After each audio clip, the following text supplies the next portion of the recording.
What's good? It's your boy JayThat'sMe. Let's get into Smackdown from December the 6th, 2024. A pretty okay show for the most part. It primarily focused on Cody Rhodes and Kevin Owens going into Saturday night's main event next week, which that's going to be the main event. Roman Reigns was not on this show. Paul Heyman was not on this show. And we still got some okay aspects of the Bloodline story. Solo's Bloodline, that is. So that was okay as well. So we kicked the show off with Apollo Crews. He shows up at the arena, and then he gets shoved by Solo. And then immediately Jacob Fatu beats the shit out of Apollo Crews.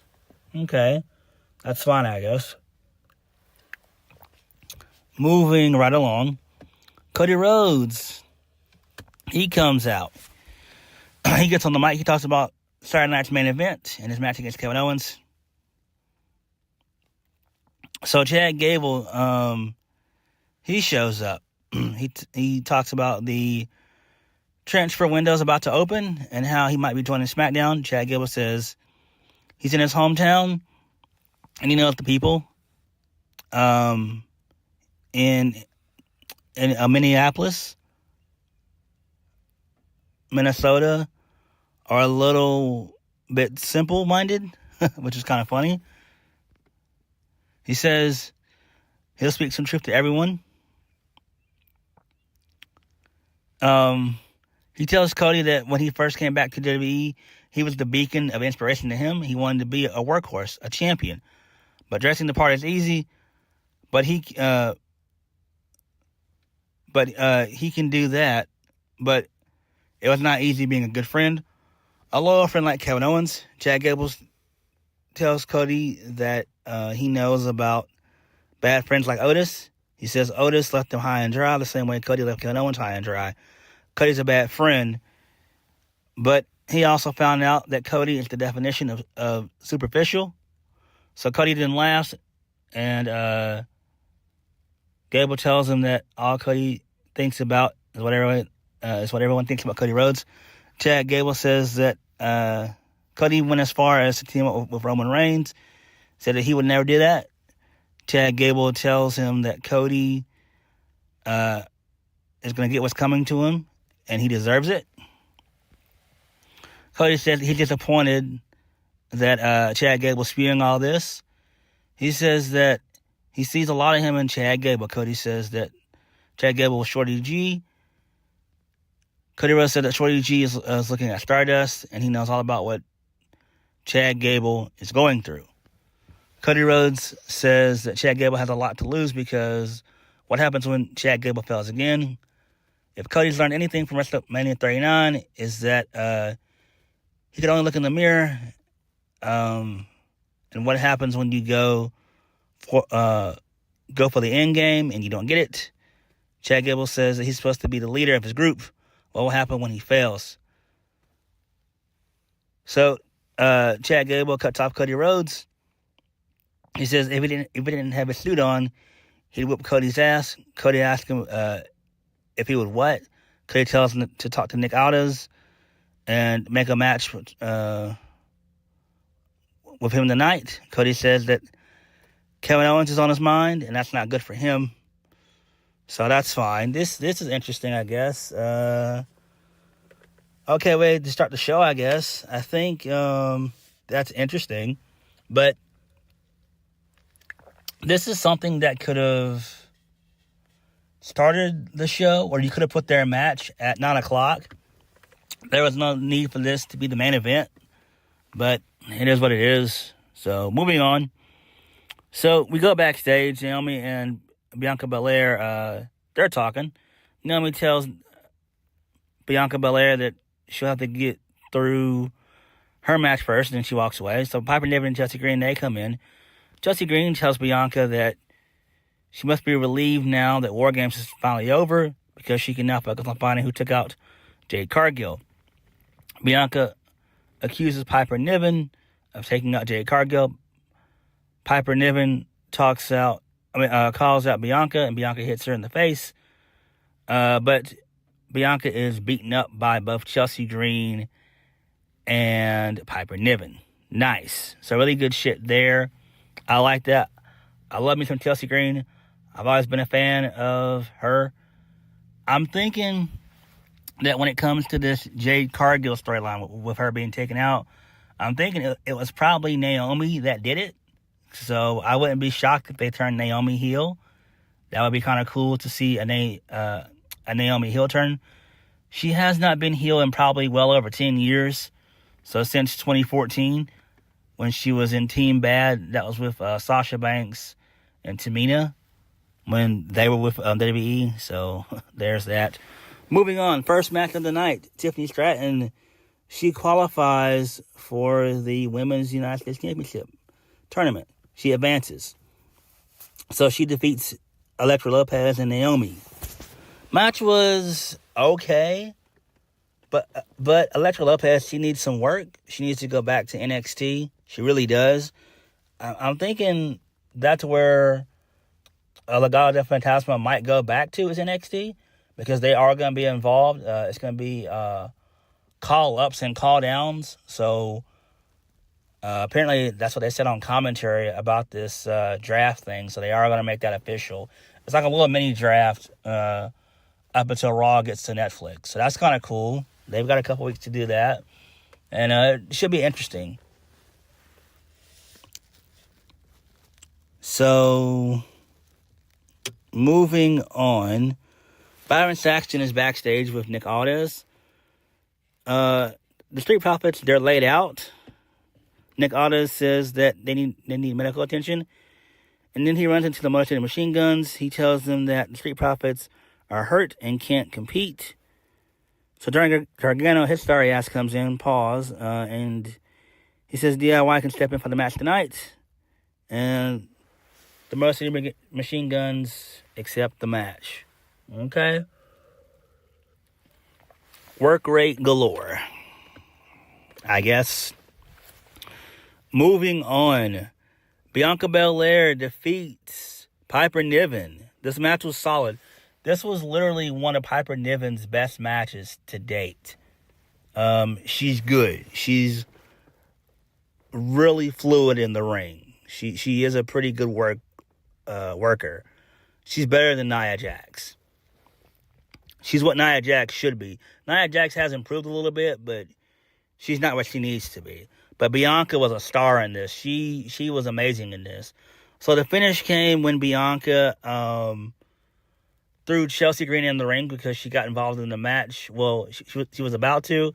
And then Bianca did a KOD from the middle rope onto Chelsea Green.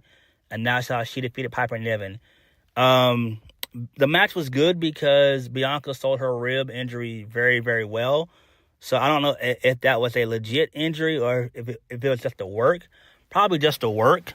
But it was really, really good. I enjoyed it. This was really, really good. I'm loving Bianca. I've always loved Bianca, even when she was in NXT. Bianca is solid. She's solid. She is a true main event talent. She is. I love me some Bianca. But this match was good. Very, very good match. Moving on. So we get a video package of Shinsuke Nakamura winning the United States Championship. That's fine, I guess. Moving on. So, Bianca Belair, she's walking backstage. So, Dirty Dom, he's in the background talking to Nick Aldis. And Naomi tells Bianca it feels good to get her hands on Piper Niven. Bianca tells her that it did, but she saw her match earlier and she's sorry. So Byron Saxton comes in and tells Bianca that he saw Piper Niven sitting at Gorilla 2 weeks ago, and she didn't attack Jade Cargill. So Bianca says that she doesn't know who did it, but when she finds out, it's over. It's on sight. Okay, this is fine. Again, I'm still thinking that it's either Naomi or Bayley who took out Jade Cargill. And we don't know how long she's going to be out. We don't know. And we don't know if the injury is a work or if it's legit. It's probably legit. We don't know how long she's going to be out. Hopefully she can make it to WrestleMania, but I doubt it. I don't think she'll make WrestleMania 41. I was hoping that Jade Cargill could make WrestleMania 41, but it might not be in the cards. Moving on. So Nakamura comes out next. And then out comes LA Knight. So LA Knight tells Nakamura that he's the sorriest example of a U.S. champion. He tells Nakamura that he's not the real deal, and the real deal is looking right at him. And he sees him standing in the ring holding something that belongs to him. LA Knight says that he wants his rematch, and he wants it now. So Andrade comes out for whatever reason. So Andrade is about to talk, but LA Knight cuts him off. LA Knight says that Nakamura's in debt, and he's here to collect. So then Andrade gets in the ring, but Tonga shows up, and him and Jacob Fatu, along with Solo Sikoa, the Bloodline, they destroy and lay waste to both LA Knight and Andrade. So they beat the shit out of them, and Nakamura stares them down, and that was it. So Nakamura looks like trying to think. What does he look like? He looks like he's playing a Japanese supervillain. I don't know. I don't know. I can't think of anything. But Nakamura does look like... Oh, yeah. He looks like the Grim Reaper. He really does. He really, really does. Like, he had, like, crazy face paint and everything else. It was, like, red, and it was, like, dark red, like, blood red. I was like, damn, what the hell? But it is what it is. So, Solo, he gets on the mic. He's tired of everybody taking him as a joke. He says the Bloodline still runs Smackdown. And he said this is going to happen every single week. He said he's tired of people not taking him serious, thinking that he's a joke. Solo says that he's their tribal chief still. Solo says that he's the leader. I mean, he's the head of the table, and he still has the Ulafala. He says everyone will acknowledge him, and that was it. So I don't understand why they keep continuing trying to push Solo. He's not ready for this position, and he does mention that in his promo. He says, you know, he's tired of people thinking that he's not ready, and he's not. So Solo's not ready. Solo's not ready. He's not done anything. He's not. He's not ready. He's just not ready. So it is what it is. Moving on. So Johnny Gargano is backstage with Tommaso Ciampa. And so Tommaso Ciampa says that he's proud of Johnny Gargano for standing up for himself. And he also tells Gargano that he didn't forget what he told him last week, and that he still didn't get an answer for last week. Okay, that's fine, I guess. Who cares? Moving on. So we get another pre-recorded video of Kevin Owens being in his car. He says it sucks when Michael Cole has to interview. He says if Cole wants to interview him, that's fine, but he won't show up in the arena. But if Cole wants to interview him, Cole has to come outside in the arena, and he'll be in his car. Okay, that's fine, I guess. Who really gives a shit? Moving on, DIY. They defeat the Motor City Machine Guns to become the new Smackdown Tag Team Champions, or the new WWE Tag Team Champions. So, it was all a ruse. Johnny Gargano ended up blowing Chris Sabin, and they took out Alex Shelley, and they won via meet in the middle, and so it was all a ruse. Okay, this is fine, I guess. So Gargano's back to being a heel. That's fine. This makes sense. This does make sense. Even though I'm not a fan of Johnny Gargano, this does make sense. Moving on, so we go backstage in DIY.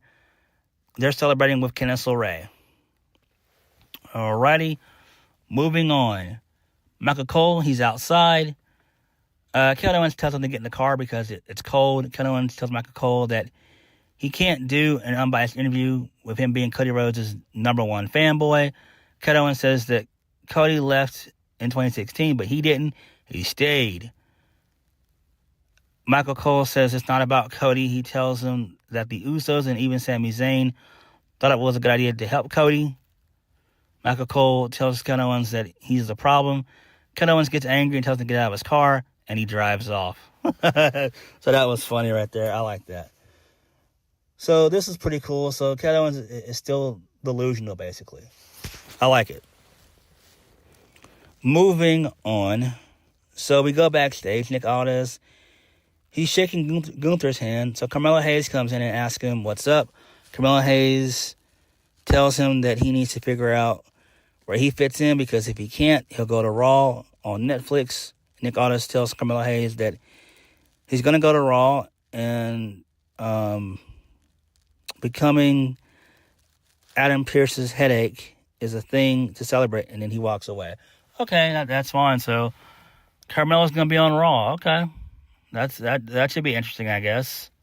Who really cares? Main event of the evening, Cody Rhodes defeats Chad Gable. He wins via the Crossroads. No, my bad. He wins via the Cody Cutter. Okay.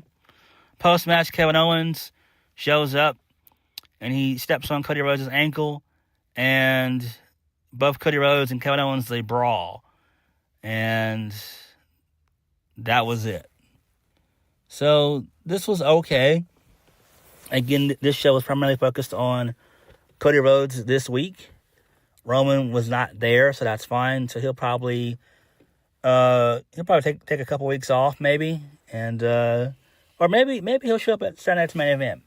We don't know. Maybe that could happen. I don't know. But SmackDown was okay. The Cody Rhodes, Kevin Owens stuff was all right. Kevin Owens talking shit to Michael Cole was cool. DIY becoming the new tag team champions, that's fine, I guess. You can continue that feud. That's pretty cool. So at least there's now a feud over the tag titles. I do like that. Tiffany Stratton winning in her hometown, that's cool. So she advances. Will she win the tournament? My picks to win the tournament will probably be either her or Chelsea Green. I really want Chelsea Green to win, though, because I'm such a huge fan of hers. I've always liked Chelsea Green. I've liked her since her days in TNA. So I've always liked her. But SmackDown was okay for the most part. But what did you guys think? Like, comment, subscribe. Peace.